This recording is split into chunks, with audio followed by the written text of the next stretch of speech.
m'appelle Francis Kurdian, je suis compositeur de parfums. Ça fait 20 ans que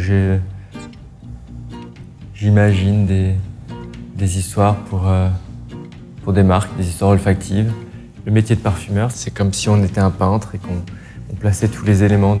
En tout cas, j'essaie toujours de faire un parfum pour qu'il ait vocation à traverser les années, à traduire son époque et à faire rêver le plus de gens possible. Quand je compose un parfum, je pars toujours d'un souvenir personnel. Donc je suis parti sur des souvenirs de figuier que j'ai eu. Dans ma carrière de parfumeur et dans mon vécu olfactif, le figuier est quelque chose qui est venu très tard. J'ai toujours senti des accords figuiers dans les produits du marché, mais finalement c'est assez récent. Je pense que ça doit faire à peu près 5 ou 6 ans que j'ai vraiment senti pour la première fois l'odeur d'un figuier.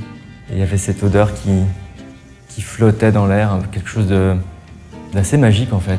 L'idée de travailler la figue pour Roger Gallet, c'était de l'ancrer dans un élan de fraîcheur. Une fraîcheur un peu presque française, j'ai envie de dire. Quelque chose de très chic. Fleur de figuier, c'est une note très colorée.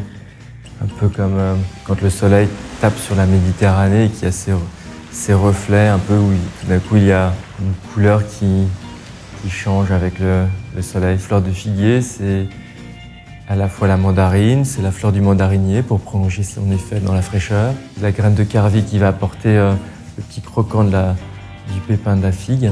Un accord vert assez complexe, un accord lacté qui donne cet effet un peu chaud, profond, crémeux.